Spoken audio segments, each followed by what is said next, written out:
अल्हम्दुलिल्लाह वस्सलातु वस्सलामु अला रसूलिल्लाह अम्मा बाद फ़अऊज़ु बिल्लाहि मिनश्शैतानिर रजीम बिस्मिल्लाहिर रहमानिर रहीम वस्साबिक़ूनल अव्वलून मिनल मुहाजिरीन वल अंसार वल्लज़ीना इत्तबअहुम बिइहसान।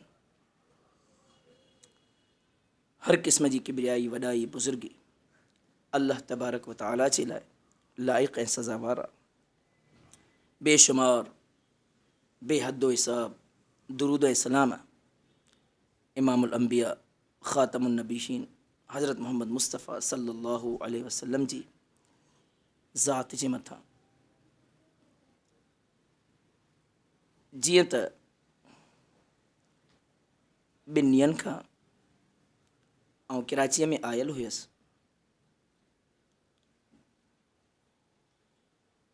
छो जो जामिअतुल एहसान अल इस्लामिया मुंहिंजो हिकु मादर इल्मी रहियो आहे।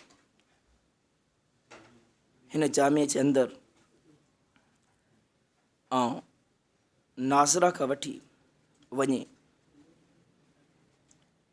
दर्स निज़ामी उलूम इस्लामिया 8वीं क्लास ताईं इल्मु हासिलु कंदो रहियसि ऐं उनखां पोइ इहा एज़ाज़ जी ॻाल्हि आहे त तक़रीबन 5 साल हिन ई पंहिंजे इल्मी मरकज़ में तालीम ऐं तदरीस जूं ज़िम्मेवारियूं बि सर अंजाम ॾींदो रहियसि। ऐं मोहतरम सनाब शेख मोहम्मद हसन सल्फ़ी साहिब जन मुंहिंजा इंतिहाई मुशफ़िक़ ऐं महिरबान उस्ताद अदना क्लास खां थी रहिया आहिनि। इंतिहाई इज़्ज़त ऐं एहतराम जी नज़र ऐं निगाह सां ॾिसंदा आहिनि ऐं असांजे दिलि में बि अल्हम्दुलिल्लाह उन्हनि जे लाइ प्यार ऐं मुहबत ऐं ख़ुलूस भरियूं दुआऊं निकिरंदियूं आहिनि। त हिन मौक़े ते मोहतरम शेख साहिब जन गुज़ारिश कई त छो न 2-3 मिंट तव्हांजो दर्स थी वञे। इन हवाले सां मां चंद गुज़ारिशूं तव्हांजे साम्हूं रखंदुमि। जीअं त सहाबा किराम रिज़वानुल्लाहि अलैहिम अजमईन इंतिहाई अज़ीम जमात, इंतिहाई अज़मत ऐं मर्तबत वारी जमात आहे, जंहिंजे बारे में अल्लाह ताला क़ुरान करीम में इंतिहाई हसीन ऐं प्यारा जुमला बयान फरमाया आहिनि। उलाइका अला हुदम मिन रब्बिहिम व उलाइका हुमुल मुफ़्लिहून। सहाबा किराम रिज़वानुल्लाहि अलैहिम अजमईन जी जमात, इहा जमात हिदायत ते आहे ऐं फरमत इहा ई जमात कामयाब ऐं कामरान तरीन जमात आहे। उन जी कामयाबी ऐं कामरानीअ जो बुनियादी वजह इहो आहे जो उन्हनि पैगम्बर सल्लल्लाहु अलैहि वसल्लम जे हर हुक्म ते लब्बैक चयो।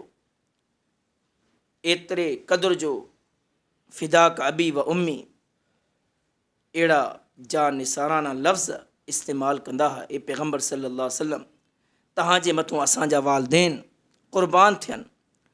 ऐं सहाबा किराम रिज़वानुल्लाहि अलैहिम अजमईन सन दीन इस्लाम जे लाइ, अल्लाह जे लाइ, पैगम्बर सल्लल्लाहु अलैहि वसल्लम जी मुहबत जे लाइ तन मन धन हर क़िस्म जी क़ुर्बानी उन्हनि पेश कई, जंहिंजे करे उलाइका हुमुल मुफ़्लिहून, उलाइका हुमुस सादिक़ून, उलाइका हुमुल मुमिनून हक़्क़ा वस्साबिक़ूनल अव्वलून मिनल मुहाजिरीन वल अंसार रज़ियल्लाहु अन्हुम व रज़ू अन्हु। अहिड़ा लक़ब ऐं ख़िताब अल्लाह ताला उन्हनि खे अता कया। उन्हनि जूं क़ुर्बानियूं हुयूं ऐं उन्हनि जूं ख़िदमतूं हुयूं ऐं पैगम्बर सल्लल्लाहु अलैहि वसल्लम सां उन्हनि जूं वफ़ाशारियूं हुयूं, जंहिंजे करे अल्लाह ताला इहा असीम लक़ब। सहाबा किराम रिज़वानुल्लाहि अलैहिम अजमईन जा मुख़्तलिफ़ रुतबा आहिनि, मुख़्तलिफ़ दर्जा आहिनि, मुख़्तलिफ़ अज़मतूं आहिनि। जीअं अंबिया ऐं रसूलनि जूं तिलक रुसुल फ़ज़्ज़लना बाज़ुहुम अला बाज़, इन रसूलनि खे असां फ़ज़ीलतूं ॾिनियूं से मिनहुम मन कल्लम अल्लाह व रफ़ा बादहुम दरजात के अहिड़ा नबी ऐं रसूल गुज़रिया जिन जा दर्जा असां बुलंद कयासीं, जिन सां असां कलाम कयोसीं। त इहे मुख़्तलिफ़ अज़मतूं आहिनि। हर हर रसूल जी पैगम्बर जी पंहिंजी अज़मत, पंहिंजी मर्तबत, पंहिंजो मक़ाम, पंहिंजो मर्तबो। ऐं सहाबा किराम रिज़वानुल्लाहि अलैहिम अजमईन जन्म छा हज़रत अली रज़ी अल्लाह ताला अन्हु जन बि अज़ीम सहाबी, जानिसार, वफ़ादार, जरी, बहादुर, फ़ाते ख़ैबर, शेर खुदा, हैदर कर्रार, इंतहाई अज़मत ऐं मर्तबत वारी हामिल शख़्सियत हज़रत अली रज़ी अल्लाह ताला अन्हु जन, दीन इस्लाम जा चौथा ख़लीफ़ा।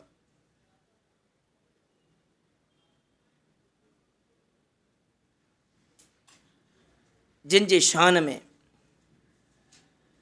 आयतूं बि नाज़िल थियूं ऐं ख़ासि करे जेकॾहिं हज़रत अली रज़ी अल्लाह ताला अन्हु जन जा मनाक़िब ऐं फ़ज़ाइल असां नहजुल बलागा मथां ॾिसूं त उहे बि इंतिहाई अज़मत ऐं मर्तबत वारा। जंहिंमो इहा ॻाल्हि ख़बर पवे थी त हज़रत अली रज़ी अल्लाह ताला अन्हु जन इबादत जा, बंदगीअ जा, निमाज़ जा, रोज़े जा, सदके ख़ैर ॾियण जा अज़ीम पेकर हुया। हज़रत आयशा रज़ी अल्लाह ताला अन्हा जन खां जॾहिं पुछियो वियो, हज़रत अली रज़ी अल्लाह ताला अन्हु जे हवाले सां त नहजुल बलागा में अचे थो, कान आबदन नास, माण्हुनि मंझा वॾा इबादत गुज़ार हुया, बंदगी करण वारा हुया। ऐं अॻिते नहजुल बलागा में कान सवामन व क़वामन, इंतिहाई रोज़ेदार, इंतिहाई ड्रिघा क़याम कंदड़, निमाज़ुनि में ड्रिघो ड्रिघो बीहण, तराहुम रुका सुजदा। इन आयत करीमा सूरतुल फ़तह जी आयत करीमा आहे त इन में इन आयत जा मुख़्तलिफ़ जुज़ा, मुख़्तलिफ़ हिस्सा, मुख़्तलिफ़ सहाबिन जे बारे में इहो हिसो तराहुम रुकान सुजदा तफ़ासीर में अचे थो त तव्हां हज़रत अली रज़ी अल्लाह ताला अन्हु जन खे ॾिसंदो कॾहिं रुकुअ में, कॾहिं सजदे में, त इहा अज़मत आहे, मर्तबत आहे। व युतइमून ताम अला हुब्बिही, फरमाया त इहे ताम, खाधो, मानी, सदको ख़ैर अल्लाह जी रज़ा जे लाइ, मिस्कीनों व यतीमों व असीरा, मिस्कीननि खे, यतीमनि खे, क़ैदियुनि खे खाराईंदा रहंदा। त इहा हज़रत अली रज़ी अल्लाह ताला अन्हु जन जी अज़मत आहे, मर्तबत आहे। असां ॾिसूं था पंहिंजे क़ुर्बो जवार में, पंहिंजे भर पासे में त हज़रत अली रज़ी अल्लाह ताला अन्हु जे हवाले सां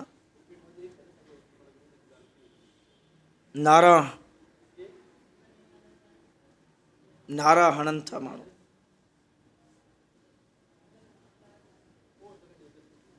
या अली, मुश्किल कुशा, मौला अली, अहिड़े क़िस्म जा नारा जेके इंतिहाई मुहबत ऐं प्यार ते मुनहसिर आहिनि।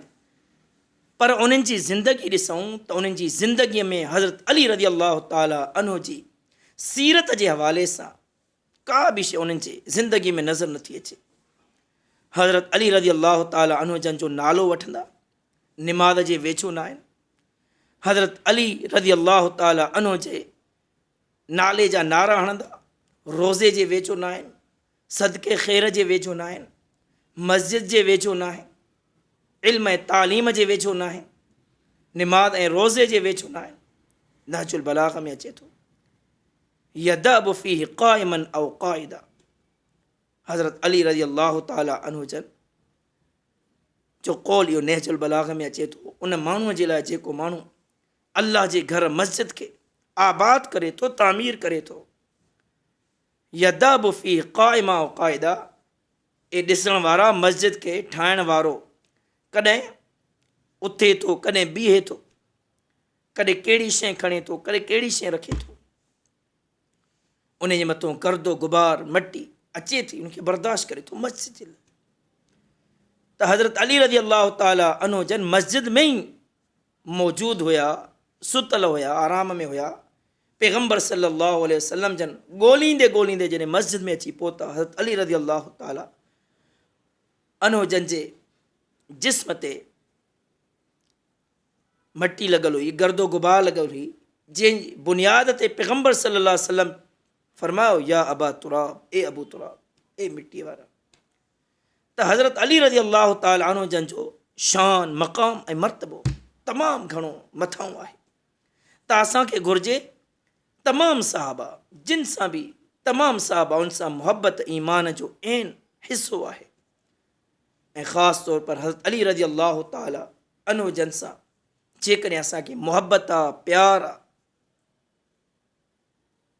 त असांखे घुरिजे त हज़रत अली रज़ी अल्लाह ताला अन्हु जन जी तमामु तर तालीमात जे मुताबिक़ असां पंहिंजी ज़िंदगी गुज़ारियूं। उन ज़िंदगी जो तालुक़ मईशत सां हुजे, मुआशरत सां हुजे, अख़लाक ऐं किरदार सां हुजे, इबादत ऐं बंदगीअ सां हुजे, घर सां हुजे, ख़ानदान सां हुजे, औलाद सां हुजे, घर वारनि सां हुजे, अज़ीज़ो अकारिब सां हुजे, दोस्तो अहबाब सां हुजे, हर हवाले सां असां जेकॾहिं हज़रत अली रज़ी अल्लाह ताला अन्हु जन सां सची मुहबत ऐं सचो प्यारु कयूं था, त असांखे घुरिजे त असां उन जी तालीमात सां बि सची मुहबत, सचो प्यारु करे असां उन जी हर हर ॻाल्हि ते अमल कयूं। इहा ई सची मुहबत आहे, इहो ई सचो प्यारु आहे। अल्लाह ताला खां दुआ आहे त अल्लाह ताला असांखे तमामु साहबा किराम रिज़वानुल्लाहि अलैहिम अजमईन सां सचो प्यारु, सची मुहबत करण जी तौफ़ीक़ अता फ़रमाए। व आख़िरु दावाना अल्हम्दुलिल्लाहि रब्बिल आलमीन।